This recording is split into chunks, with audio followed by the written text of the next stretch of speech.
तो अभी तक हम लोग कर चुके हैं आपका प्रॉक्सी का कॉन्सेप्ट और आज हम स्टार्ट करेंगे वोटिंग का कॉन्सेप्ट। जब भी कोई मीटिंग होती है तो वहां पर कई सारे डिसीजन पास होते हैं। डिविडेंड डिस्ट्रीब्यूट करना चाहिए या नहीं करना चाहिए, एक डिसीजन ही तो है और मेंबर की रजामंदी से ही वो डिसीजन पास होता है। बहुत सारे और डिसीजन हो सकते हैं, बिजनेसेस ट्रांजैक्ट करने हैं उसके बारे में जो है डिसीजन हो सकते हैं जिसके लिए वोटिंग होती है। तो जब वोटिंग होती है तो उसके क्या मेथड्स होते हैं उसके बारे में हम आज डिस्कशन करेंगे और उसके क्या प्रोसीजर्स होते हैं वो सारी की सारी चीजें हम डिस्कस करेंगे। वोटिंग का सेक्शन नंबर 106 से 109 तक के बीच में जो है उसमें जो है सारी डिटेल्स गिवन है।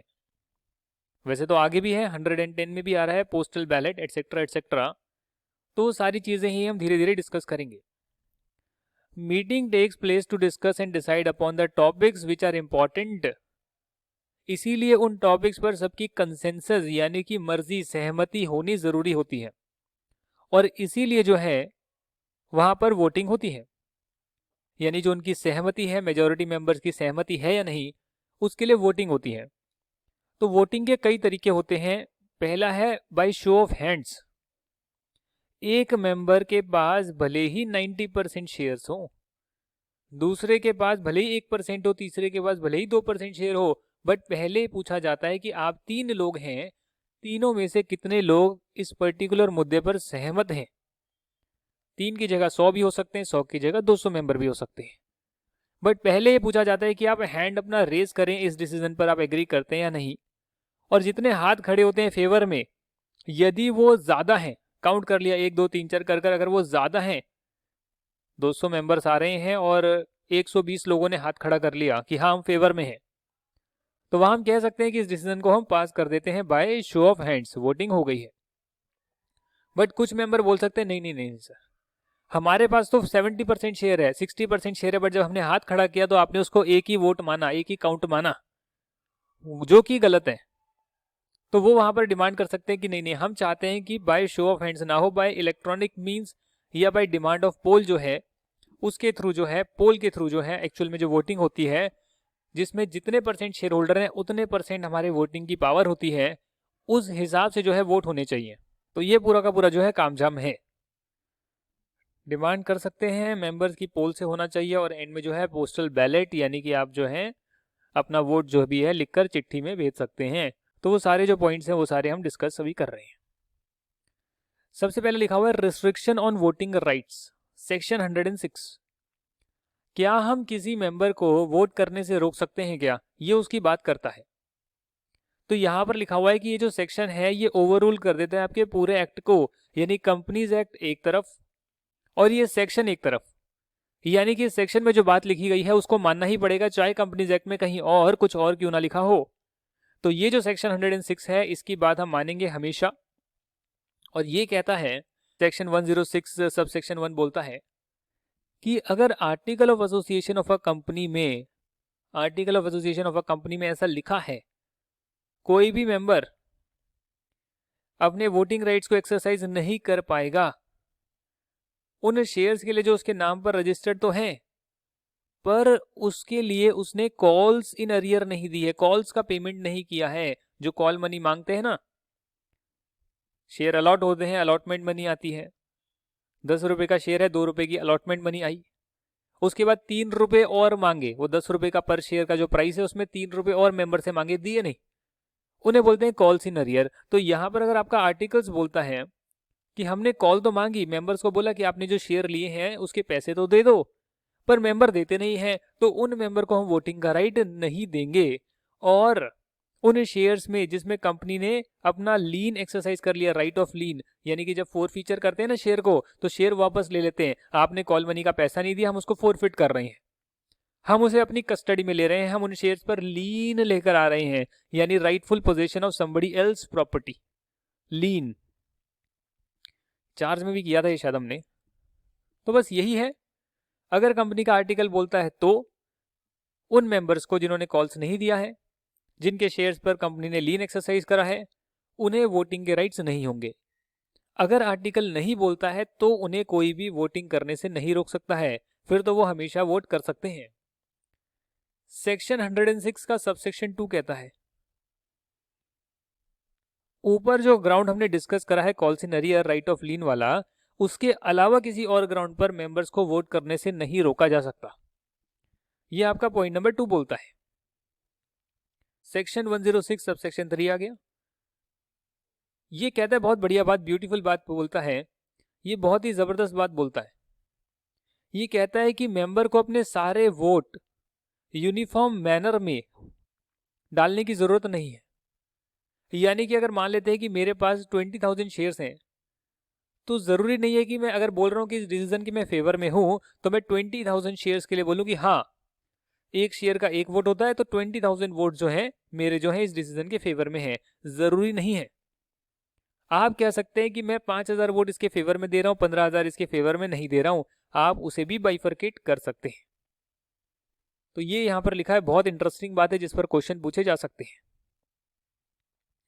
अगर आर्टिकल ऑफ कंपनीज में रिस्ट्रिक्शन की बात नहीं लिखी है कि वोटिंग राइट्स को हम रिस्ट्रिक्ट नहीं करेंगे, तो उस केस में चाहे कॉल्स का पैसा दिया हो या ना दिया हो, क्योंकि आर्टिकल्स में प्रोविजन नहीं डाले हैं कि हम रिस्ट्रिक्ट करने वाले हैं, उस केस में आप किसी भी मेंबर को रिस्ट्रिक्ट नहीं कर सकते। मेंबर वोट डाल ही सकता है। दूसरी बात, मान लेते हैं कि शेयर का फोरफीचर कर दिया गया है, यानी जिस बंदे को शेयर दिए थे उसने पैसा नहीं दिया, तो उसे कंपनी ने अपने पास उन शेयर्स को ले लिया। अब वो शेयर्स किसी को री अलॉट कर देते हैं, तो जो नया अलॉटी होगा जिसको मिलेगा, अगर उसने भी कॉल्स का पैसा नहीं दिया तब तक वो भी वोट नहीं कर पाएगा। ये आपकी हुई वोटिंग की जनरल बातें, सेक्शन 106 रिस्ट्रिक्शन ऑन वोटिंग। अब हम बढ़ेंगे आगे जिसमें लिखा है voting by show of hands, section 107। ये कहते हैं कि जब भी वोटिंग होगी तो सबसे पहले बाय शो ऑफ हैंड्स होगी इन द फर्स्ट इंस्टेंस। यानी भैया इस डिसीजन के फेवर में हो हाथ खड़ा करो, नहीं हो हाथ नीचे रखो। ज्यादा हाथ खड़े हो गए तो बोलेंगे ये डिसीजन को हम पास कर रहे हैं, जब तक कोई ऑब्जेक्ट नहीं करता। इससे टाइम बहुत सेव होता है। अगर इंडिविजुअल वोटिंग कराई जाए तो उसकी प्रक्रिया बहुत लंबी होती है, तो इसीलिए हमेशा जो है बाय शो ऑफ हैंड्स जो है फटाफट से काम होना चाहिए। Also section 107 subsection 2 states that the declaration by the chairman of the meeting in the minutes book shall be conclusive evidence that the resolution is passed। यानी कि जब चेयरमैन मिनट्स बनवाना, चेयरमैन की ड्यूटी होती है, काम होता है, उस मिनट्स में लिख दिया कि इस डिसीजन को पास किया गया है, चेयरमैन ने डिक्लेयर कर दिया पूरा का पूरा ये काम जाम होने के बाद, तो इसका मतलब माना जाएगा कि सारा प्रोसेस फॉलो कर कर डिसीजन को पास किया गया है। वो जो है ना, जैसे कि आपका सर्टिफिकेट ऑफ इनकॉर्पोरेशन होता है, कंक्लूसिव एविडेंस की सारा प्रोसीजर फॉलो किया ही होगा, इसलिए कंपनी को इनकॉर्पोरेशन का सर्टिफिकेट मिला है। वैसे ही मिनट्स में अगर लिख दिया है कि डिसीजन को पास किया है, चेयरमैन ने डिक्लेयर कर दिया है, तो इसका मतलब पूरा प्रोसेस फॉलो किया ही होगा, ये मान लेंगे, कंक्लूसिव एविडेंस माना जाएगा। दोस्तों, जो इंसॉल्वेंट शेयर होल्डर होता है उस केस में क्या होता है, उस केस में जो उसके शेयर्स हैं वो ट्रस्टीज के पास चले जाते हैं, और ट्रस्टीज जो है उसकी जो है प्रॉपर्टी और शेयर पर राइट्स रखते हैं। उसके बावजूद भी इंसॉल्वेंट शेयर होल्डर तो कंपनी के मेंबर्स के रजिस्टर में उसका नाम आता है, और इसीलिए वोट वो कर सकता है। वोट वो कर सकता है। अरे भले ही वो इंसॉल्वेंट हो जाए, उसका मतलब तो यही है ना कि जो उसके शेयर से एंड में पैसा वापस मिलेगा। मान लेते हैं कि मैंने कंपनी के 10,000 शेयर्स लिए हुए हैं, 1 लाख रुपए के बनते हैं। अब बंदा इंसॉल्वेंट हो गया, मेरे पास पैसे नहीं बचे, मैंने और कहीं से लोन वगैरह लिया हुआ था, दिक्कत थी, तो जो मेरी प्रॉपर्टी होगी, मेरे एसेट होंगे, वो ट्रस्टीज के पास चले जाएंगे, और जब इससे पैसा रिकवर होगा तो वो ट्रस्टीज जो है उस पैसे को लौटा देंगे जिनसे भी उधार मैंने लिया होगा। तो भले ही इंसॉल्वेंट क्यों ना हो जाए बंदा घोषित, जब तक वो मेंबर रजिस्टर में आ रहा है तब तक वो वोट कर सकता है। ये आपकी हुई बात नंबर 2।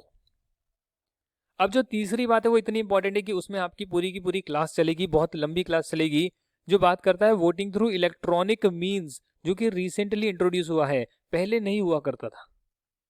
जहां तक मुझे पता है कंपनीज एक्ट 2013 में ही इसके प्रोविजंस को इंट्रोड्यूस किया गया है। सेक्शन 108 एंड रूल 20 में बातें लिखी है। सबसे पहली बात है रिक्वायरमेंट, कि क्या किसी कंपनी को रिक्वायर्ड है ई वोटिंग या फिर ऑप्शनल है। तो वैसे तो ऑप्शनल है, बट अगर कोई लिस्टेड कंपनी है, या कम से कम 1000 या उससे ज्यादा मेंबर्स हैं, या लिस्टेड इक्विटी शेयर्स हैं, उस केस में तो मेंबर को ई वोटिंग की फैसिलिटी प्रोवाइड करनी पड़ेगी, यानी इलेक्ट्रॉनिक मीन से अपने घर बैठे यूजर आईडी पासवर्ड खोलकर वोट आप कर सको, वो वाली फैसिलिटी प्रोवाइड करनी पड़ेगी। हालांकि जो निधि कंपनीज होती है, जो अपने मेंबर से पैसा लेती है थोड़ा थोड़ा, और जिस मेंबर की मदद करनी होती है उसको पैसा देती है, ऐसा जो है उसकी प्रक्रिया चलती रहती है, इसे म्यूचुअल बेनिफिट कंपनीज बोलते हैं। उन लोगों को ई वोटिंग फैसिलिटी प्रोवाइड करने की आवश्यकता नहीं है, भले ही मेंबर 1000 से ज्यादा क्यों ना हो। तो यहां तक की बात हमने अभी डिस्कस करी है, एक एक लाइन बाय लाइन करा रहा हूं। और ये बुक मैंने कैसे बनाई मैं आपको बता देता हूं। ये बुक मैंने यहाँ लिख तो दिया है copyright Yogesh Verma classes, but अभी जो ये बुक बन रही है, इसमें तो सारा का सारा आईसीआई का मटेरियल कॉपी पेस्ट है। अब जब नेक्स्ट एडिशन निकालूंगा तो इसमें रिफाइन कर कर जो और बातें होंगी उनको मैं डिलीट कर दूंगा, रिफाइन कर दूंगा, आगे पीछे कर दूंगा, बेटर प्रेजेंट कर दूंगा, और फिर जो है इस बुक का नया एडिशन भी मैं निकालूंगा। फिलहाल मैं क्या काम कर रहा हूँ कि स्टडी मटेरियल जो है उसी से कॉपी पेस्ट कर लिया, यानी स्टडी मटेरियल आपको पढ़ाना है ना, बट उसको यहाँ कॉपी पेस्ट इसलिए करा कि इस बुक की फॉर्मेट में तो आ जाए। जो वहां पे डुप्लीकेट चीजें हैं उन डुप्लीकेट चीजों को हटा दिया। बार बार लिखिए तो थोड़ा सा आपका वैसे ही शॉर्ट हो गया। बार बार लिखा है कंपनीज मैनेजमेंट के रूल्स, अरे भाई पता है, हमने ऊपर टॉप पर देख लिया ना कि भैया कंपनी मैनेजमेंट एडमिनिस्ट्रेशन रूल्स है, तो जब भी हम रूल नंबर की बात करेंगे तो इसी की बात करेंगे। तो ये बार बार जो सेंटेंस आ रहा है इसको हटा दिया। कंपनीज एक्ट 2013, अरे पता है हम कंपनीज एक्ट की बातें कर रहे हैं, तो बार बार वो सेंटेंस क्यों लिखा है। यानी जो लॉन्ग वर्ड्स लिखे हुए हैं, डिटेल्ड चीजें लिखी हुई है, जबरदस्ती में जो चीजें घेर रही है, उनको हटाकर मैंने स्टडी मटेरियल ही यहाँ पर जो है पेस्ट किया है। अब जो नेक्स्ट एडिशन आएगा उसमें मैं रिफाइन कर कर इसको और बेटर प्रेजेंट करूंगा, जिससे और आसान बन जाए। बट फिलहाल हम सारे स्टडी मटेरियल ही पढ़ रहे हैं। फर्क इतना सा है कि स्टडी मटेरियल जो है उसको पढ़ाने की बजाय मैंने यहाँ पेस्ट कर दिया, ताकि आपको भी लगे कि हाँ, ये एंड में आपको जो बुक मिलेगी इसमें कुछ भी डुप्लीकेशन नहीं होगा, जो मैं नोट्स दे रहा हूँ है ये स्टडी मटेरियल ही, और कुछ नहीं है। Line by line study material copy paste. A member may exercise his right to vote through voting by electronic means on resolutions and company shall pass such resolution in accordance with the provision of this rule. इसी की हम बात कर रहे हैं कि जो member है वो इलेक्ट्रॉनिक मीन से अपना वोट कास्ट कर सकता है। यही तो लिखा है, और क्या लिखा है। इसका प्रोसीजर क्या होता है उसी में हमारी सारी चर्चा निकल जाएगी। The notice of the meeting shall be send to all the members, directors, auditors of the company either by registered post, speed post, through electronic means और बाय कोरियर। ये हम पहले भी कर चुके हैं। जब हमने नोटिस किया था तो हमने देखा था किस किस को नोटिस भेजना जरूरी होता है, नोटिस कैसे भेजा जा सकता है। सिमिलरली आप इलेक्ट्रॉनिक मीन से भी नोटिस भेज सकते हैं। तो अगर इलेक्ट्रॉनिक वोटिंग भी करवानी है तो भी आप चाहे तो कोरियर से बता सकते हैं, या इलेक्ट्रॉनिक मीन से ही बता सकते हैं, ईमेल आईडी पर मैसेज भेज के कि हाँ आप हमारा वोटिंग जो है आप ऑनलाइन कर सकते हो, है ना। थक गया यार हाथ माइक पकड़े पकड़े। The notice shall be placed after it is send to members. हम क्या पढ़ रहे हैं, प्रोसीजर पढ़ रहे हैं। ई वोटिंग करवानी है तो उसका प्रोसीजर है, पहले नोटिस भेजेंगे, नोटिस भेजने के बाद अपनी वेबसाइट पर और कंपनी की जितनी भी एजेंसीज है वहां पर हम डिस्प्ले करेंगे।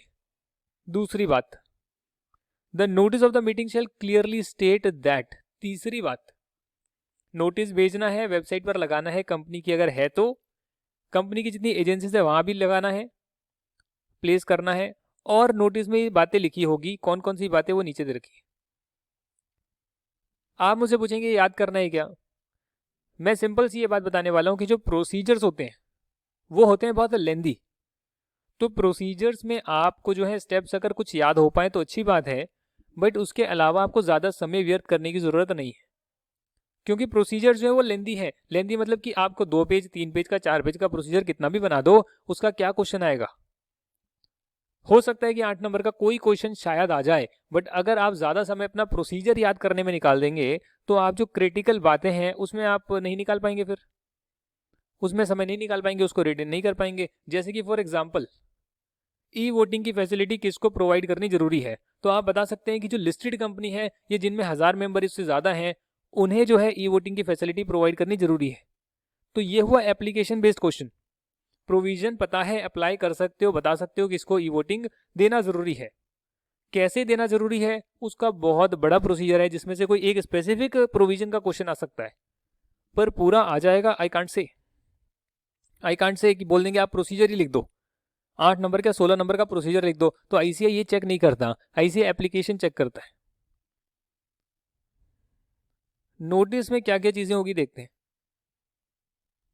Notice shall state, clearly state, the company is providing the facility for voting by electronic means and business may be transacted through such voting. यानी नोटिस में ही ये बात लिखी गई है कि कंपनी ने ई वोटिंग की फैसिलिटी दी है। जैसे कि मारुति सुजुकी का मेरे पास ऑनलाइन आया जब मैंने शेयर लिए हुए थे, और ई वोटिंग या टाटा मोटर्स का आया था शायद, तो वहां पर ई वोटिंग लिखा था, आप क्लिक करो, रजिस्टर करो, आप जो है वोट करो। मैंने किया नहीं क्योंकि मुझे इंटरेस्ट ही नहीं है इसमें। थोड़े टाइम के लिए शेयर लिए थे, बेच दिए मैंने, उसको खत्म कर दिया, शेयर मार्केट में निकल गया मैं। The facility for voting either through electronic voting system, ये कहते हैं facility for voting either through electronic voting system और बैलेट और polling paper shall also be made available at the meeting and members attending the meeting who have not already cast their vote by remote e-voting shall be able to exercise their right at the meeting। ये क्या बोलता है? मतलब ये कह रहे हैं कि आपको जो है फैसिलिटी सारी दी जाएगी। आप इलेक्ट्रॉनिक वोटिंग के थ्रू आप वोट डालना चाहें, आप बैलेट पेपर, पोलिंग पेपर जो भी वहां पर होता है, कागज पे अपना वोट लिखकर उसमें डाल दें बॉक्स में, फिर काउंटिंग होगी। जैसा भी आप करना चाहें आप कर सकते हैं। जो भी मेंबर वहां प्रेजेंट होंगे, अटेंड करेंगे मीटिंग को, और उन्होंने अपना वोट पहले कास्ट नहीं किया होगा रिमोट ई वोटिंग फैसिलिटी से, उस केस में वो मीटिंग पर अपना वोट कास्ट कर सकते हैं किसी भी मेथड से। The members who have cast their vote by remote e voting prior to the meeting, जिन्होंने अपना वोट पहले ही कास्ट कर लिया है ऑनलाइन जाकर यूजर आईडी पासवर्ड खोलकर, उस केस में मीटिंग में तो आ सकते हैं बट दोबारा वोट नहीं दे सकते। तो ये नोटिस में क्लियरली बातें लिखी होगी कि आप चाहें तो पहले ई वोटिंग के थ्रू वोट कर लीजिए, आप चाहें तो आप मीटिंग में प्रेजेंट हो सकते हैं पर आप वोट दोबारा नहीं दे पाएंगे, आप चाहें तो मीटिंग में प्रेजेंट होकर ही वोट कर सकते हैं, चाहे बैलेट पेपर से करें, आप कैसे पोलिंग पेपर से करें या इलेक्ट्रॉनिक फैसिलिटी से करें, जैसे भी करें। तो ये सारी बातें जो है वहां पर नोटिस के अंदर लिखी होगी, नोटिस कंपनी की वेबसाइट पर लगाया जाएगा, मेंबर्स को पहले भेजा जाएगा। नोटिस में ये भी लिखा होगा कि क्या प्रोसेस है, क्या मैनर है for voting by electronic means, कि उसका प्रोसीजर क्या है। आप कहते हैं आप कर तो सकते हैं बट कैसे कर सकते हैं उसके लिए कंपनी आपको बताएगी। Time schedule including the time period during which the votes may be cast by remote e voting, कि ऐसा नहीं कि आप कभी भी कर सकते हैं, आप इस पर्टिकुलर पीरियड के बीच में जो है इलेक्ट्रॉनिक वोटिंग अपनी कास्ट कर सकते हैं। उसकी भी बातें, टाइम जो होगा वो नोटिस के अंदर दे रखा होगा। लॉगिन आईडी पासवर्ड अगर है तो बताया जाएगा आपको, और जो प्रोसेस है, मैनर है of receiving the password and casting the vote in a secure manner, कि आप सिक्योर मैनर में कैसे वोट को कास्ट करेंगे उसके बारे में बताया होगा। तो ये बातें जो है नोटिस के अंदर ही लिखी होगी। आप वोट को कास्ट कर सकते हैं, पहली बात, पहले से कास्ट कर दिया तो दोबारा कास्ट नहीं करेंगे मीटिंग में, दूसरी बात, भले ही पहले कास्ट कर दिया मीटिंग तो फिर भी अटेंड कर सकते हैं, तीसरी बात, और साथ में जो आपका नोटिस है उसमें आप प्रोसेस वगैरह जो है आपका, कब आप कर सकते हैं, क्या टाइम है, कैसे आपको यूजर आईडी पासवर्ड आएगा, वो सब आप लिखेंगे। उसके बाद जो सबसे इंपॉर्टेंट बात है वो है कि कंपनी जो है नोटिस को पब्लिश करेगी by way of advertisement immediately on completion of dispatch of notice for the meeting.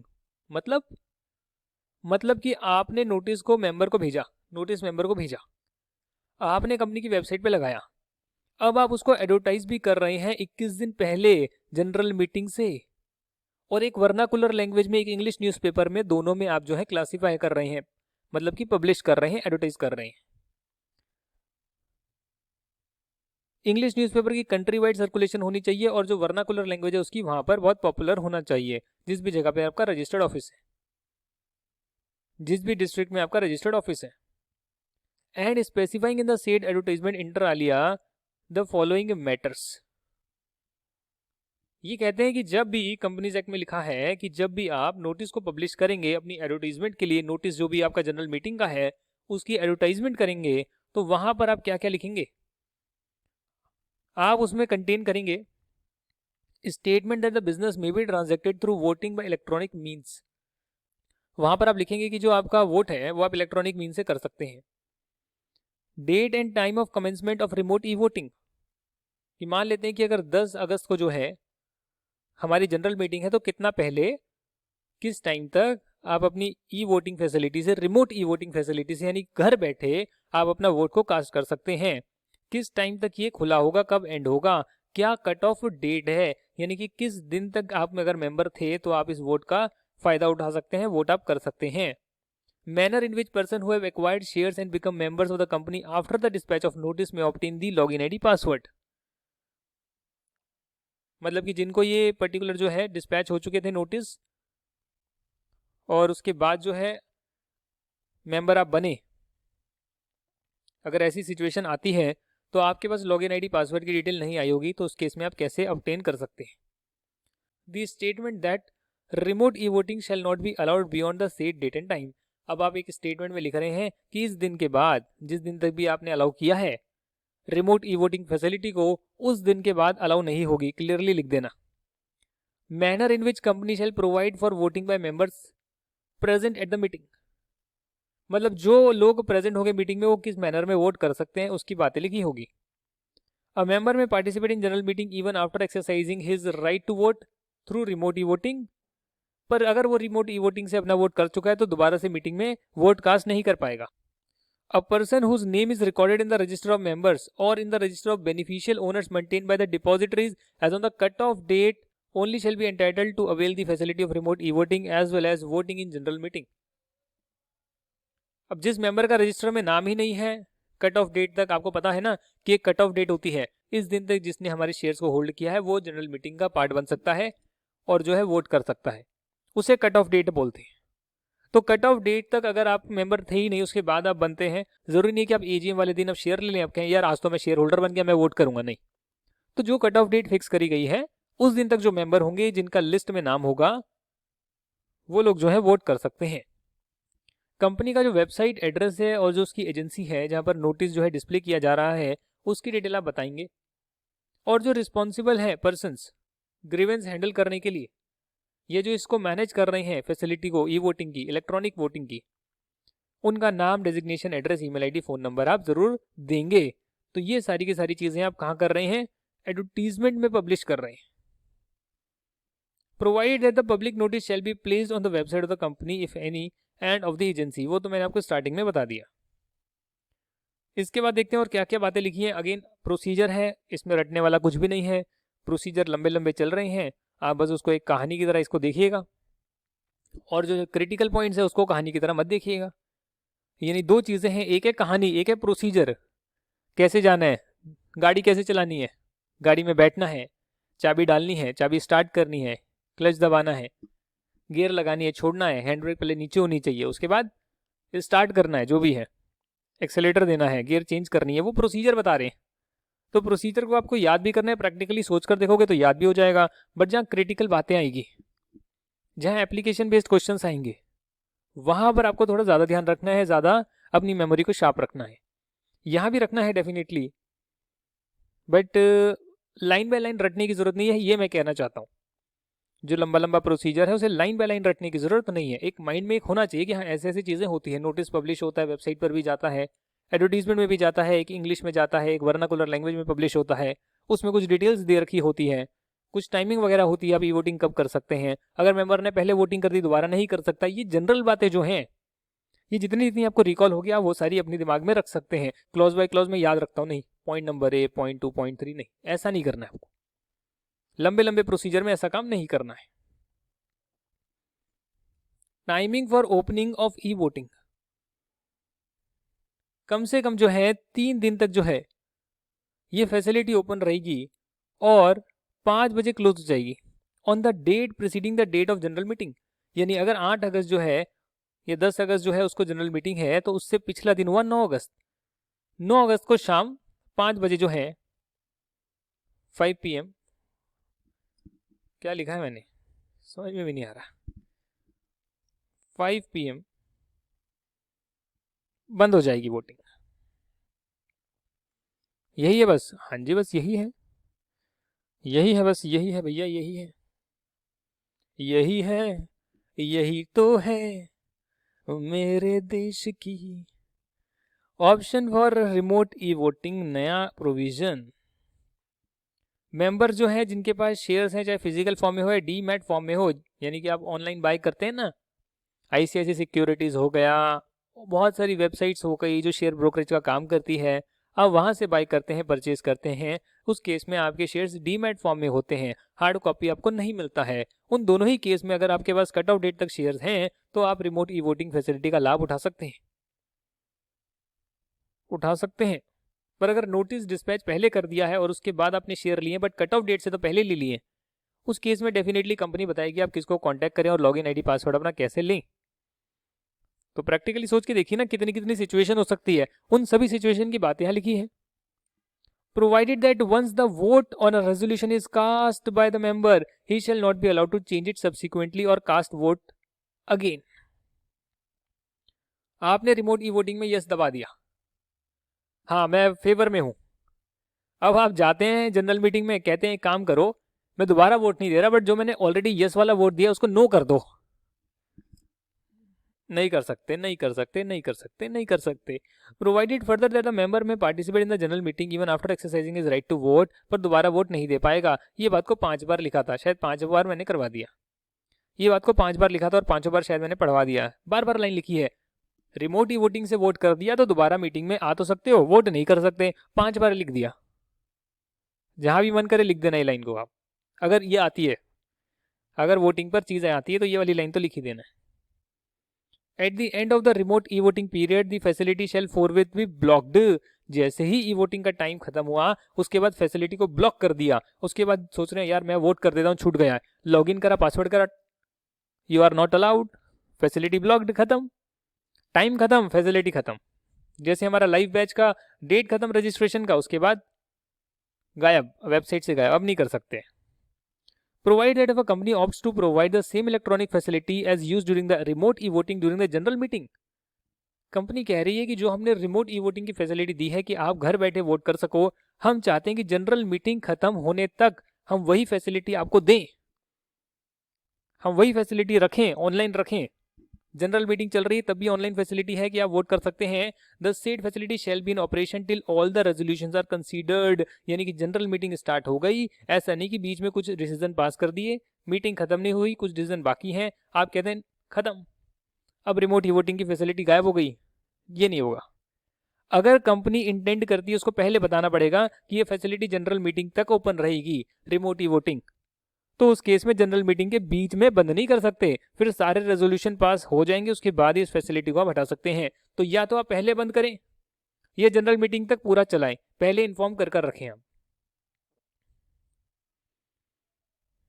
ठीक है ना। जिन्होंने अब रिमोट ई वोटिंग नहीं करा वो इस फैसिलिटी का लाभ जनरल मीटिंग में भी उठा सकते हैं। अब यहां तक की जो मैंने बात करी है उसके बाद जो है बड़ा क्रिटिकल पॉइंट आएगा, और वो पॉइंट ये कहता है चलो ठीक है हमने वोटिंग वगैरह कर ली, प्रोसीजर वगैरह हमने समझ लिया, बट आप सोच कर देखिए कि अगर किसी बंदे के पास कंट्रोल है कि भैया मेरे को वोट जो है मुझे काउंट करने हैं, तो वो हेरा फेरी भी तो कर सकता है। जैसे अभी हमारे जो है अभी इलेक्शन वगैरह होते हैं तो उसमें कहते हैं ईवीएम में मोदी जी ने जो है कुछ करवा दिया, लोग बोलते हैं, न्यूज में दिखाया जाता है ईवीएम में कुछ करवा दिया जिसमें कोई भी बटन दबाओ वोट बीजेपी को जाएगा, ऐसे लोग बोलते हैं, न्यूज में मैंने सुना है। तो जब वहां हो सकता है तो यहाँ भी तो जनरल मीटिंग में चीजें हो सकती हैं, और ये फर्क तभी पड़ेगा जब आपके शेयर्स स्कैटर्ड है, यानी कि कोई भी एक सिंगल मेजोरिटी नहीं है, तो उसमें जो है बहुत सारे लोगों का डिसीजन से जो है पर्टिकुलर रेजोल्यूशन पास होगा। अगर मान लेते हैं किसी की पूरी मेजोरिटी है, आपके मुकेश अंबानी है, उनके पास है 51% शेयर मान लो, तो बाकी सारे अगेंस्ट भी हो जाएं, इनका वोट जो है देते ही रेजोल्यूशन पास हो जाएगा। बट अगर स्पेशल रेजोल्यूशन है तो 75% वोटिंग चाहिए होगी। तो खैर जो भी सिचुएशन आए हम वोट की जो काउंटिंग वगैरह करेंगे उस केस के लिए हम एक स्क्रूटनाइजर को अपॉइंट करते हैं, जो कि बोर्ड ऑफ डायरेक्टर अपॉइंट करेगा, जो कि एक चार्टर्ड अकाउंटेंट हो सकता है in practice, cost accountant, company secretary, advocate, या कोई भी बंदा जो कंपनी का एम्प्लॉय ना हो। Very very very very important बात। यानी हम जितनी भी चीजें कर ले, कॉन्सेप्ट सिर्फ इतना सा है कि एक इंडिपेंडेंट पर्सन को वोटिंग के लिए, वोटिंग काउंट के लिए हमें अपॉइंट करना होता है, और वो बंदा जो है कंपनी का एम्प्लॉय नहीं हो सकता, या जो भी बंदा होगा कंपनी का एम्प्लॉय के अलावा वो थोड़ा सा ऐसा होगा पर्सन ऑफ रेप्यूट,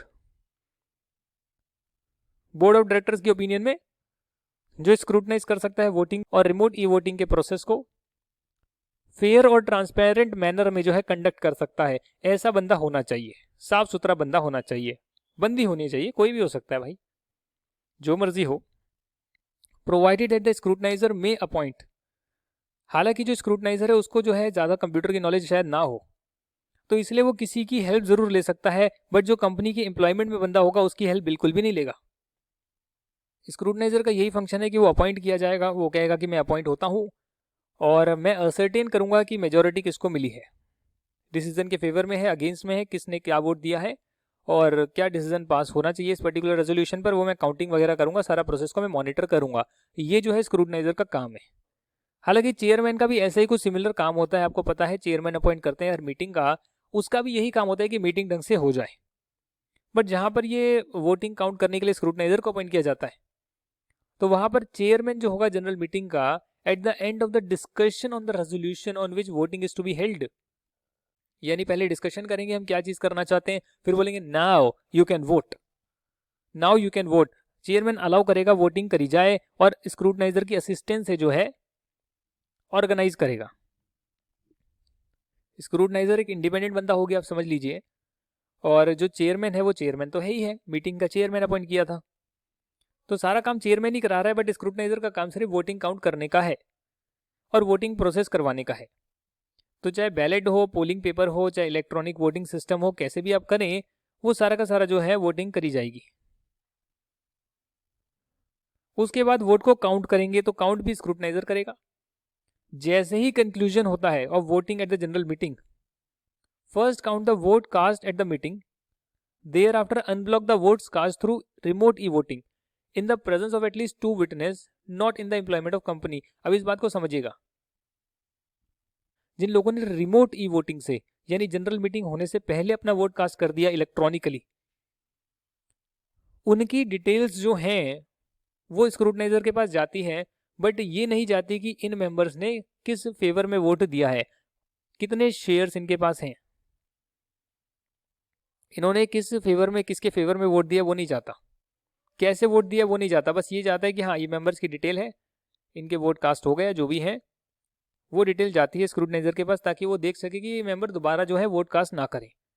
दूसरी बात, जिन लोगों का वोट आया है रिमोट ई वोटिंग से, उसे अनब्लॉक बाद में किया जाएगा जनरल मीटिंग में वोटिंग होने के बाद। यानी यहाँ स्क्रूटनाइजर बैठा है, जनरल मीटिंग चल रही है, चेयरमैन ने बोला वोट करो, स्क्रूटनाइजर देख रहा है, प्रोसेस करवा रहा है वोटिंग का, लोग वोट करते हैं, रेजोल्यूशन पे वोटिंग हो जाती है, फिर ये देखता है अच्छा एक काम करते हैं, फिर देखते हैं जो रिमोट ई वोटिंग से ऑलरेडी कास्ट हो चुके हैं वोट, उनको लेकर आते हैं, दोनों को मिलाते हैं और फिर देखते हैं कि ये रेजोल्यूशन पास होना चाहिए नहीं होना चाहिए। तो ऐसे है पूरा काम झाम चलता है।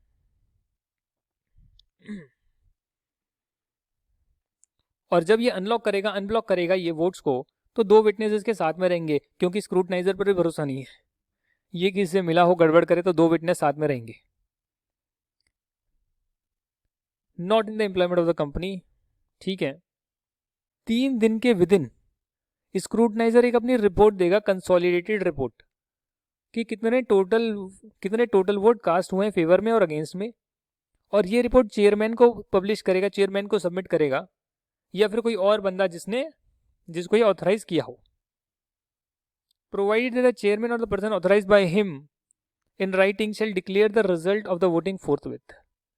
यानी स्क्रूटनाइजर का काम वोटिंग का रिजल्ट डिक्लेयर करना नहीं है, उसका काम है कंसोलिडेटेड रिपोर्ट बनाकर चेयरमैन को देना। उसका काम है जब वोटिंग कंडक्ट हो रही है तो सिस्टम में true and fair transparent manner में कंडक्ट हो, उसको इंश्योर करना, कोई गड़बड़ ना करे वोटिंग के प्रोसेस में, उसको इंश्योर करना, और जो अपनी रिपोर्ट है कि वोट कितने कास्ट हुए फेवर में अगेंस्ट में, वो चेयरमैन को देना, या जिस बंदे को ऑथोराइज किया है उसको देना, और फिर वो जो बंदा है, वो जो चेयरमैन है, वो सबके सामने उसे प्रेजेंट करेगा कि हाँ देखो ये डिसीजन पास हुआ है, ये वोटिंग का रिजल्ट है।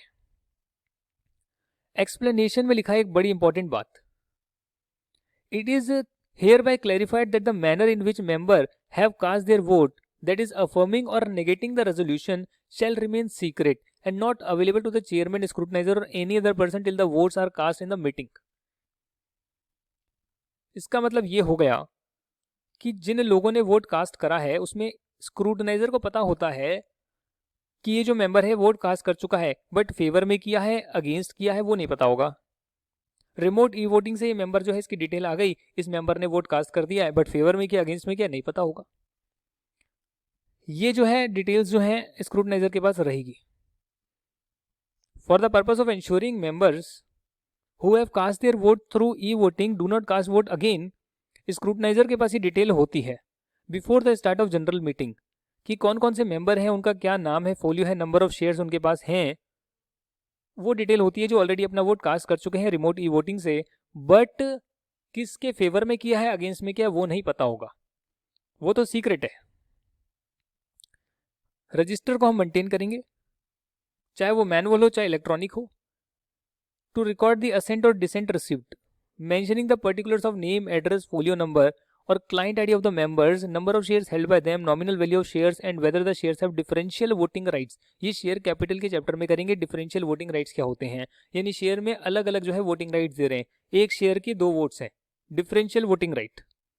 वैसे तो एक शेयर का 1 वोट होता है, बट डिफरेंशियल वोटिंग राइट में किसी को हम ज्यादा परसेंटेज ऑफ वोटिंग राइट्स भी दे सकते हैं, कम भी दे सकते हैं, वो कंपनी पे डिपेंड करता है। तो ये जो स्क्रूटनाइजर है जो अपना रजिस्टर रखेगा इलेक्ट्रॉनिक या मैनुअली, तो बाद में उस रजिस्टर में वो लिख देगा किस किस मेंबर ने क्या क्या वोट कास्ट करे हैं फेवर अगेंस्ट में। जब पूरे वोट हो जाएंगे तब तब तब लिखेगा, और विटनेस भी रहेंगे 2 witness. Safe custody of register,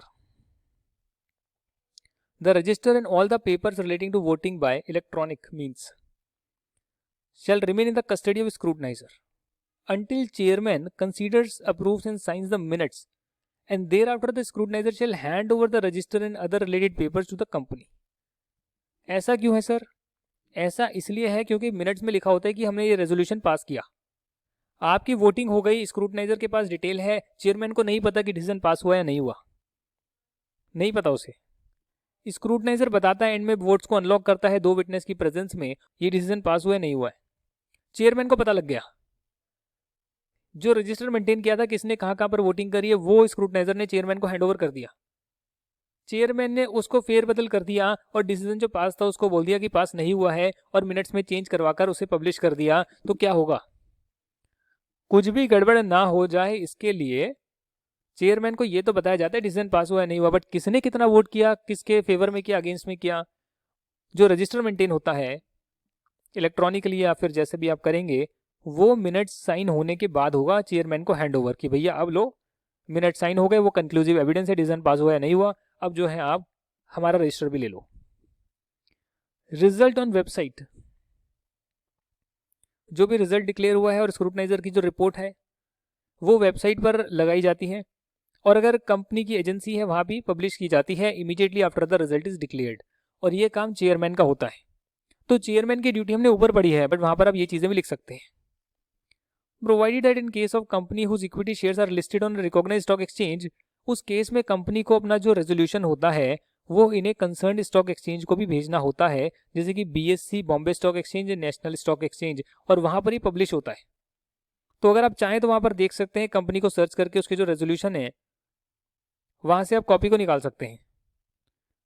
Where its equities are listed and such stock exchange shall place the result on their website, और ये अवेलेबल होता है, आप चाहें तो सर्च करके देख सकते हैं BSE की वेबसाइट पे। Passing of date of resolution, subject to the receipt of requisite number of votes the resolution shall be deemed to be passed on the date of the relevant general meeting। इसका मतलब कि आपने भले ही remote e voting से आपने vote किया हो, आपने जनरल मीटिंग में वोट किया हो, जनरल मीटिंग होने के बाद वोट को अनलॉक किया हो, पता लगा हो कि फेवर है या अगेंस्ट में किया है, मतलब कि क्या पास हुआ है रेजोल्यूशन क्या नहीं हुआ, बट हम मानेंगे कि ये जो रेजोल्यूशन है ये जनरल मीटिंग की डेट को पास हुआ है। सिंपल कॉन्सेप्ट है, simple. For the purpose of this clause, the requisite number of votes shall be the votes required to pass the resolution as the ordinary resolution or special resolution as the case may be under section 114 of the act। ये हम बाद में करेंगे कि special resolution general resolution के लिए जितने vote की जरूरत होती है उससे डिसाइड होगा कि अगर ये ऑर्डिनरी रेजोल्यूशन है तो 50%, स्पेशल रेजोल्यूशन है तो 75% वोट कास्ट हुए हैं, ये देखना पड़ता है।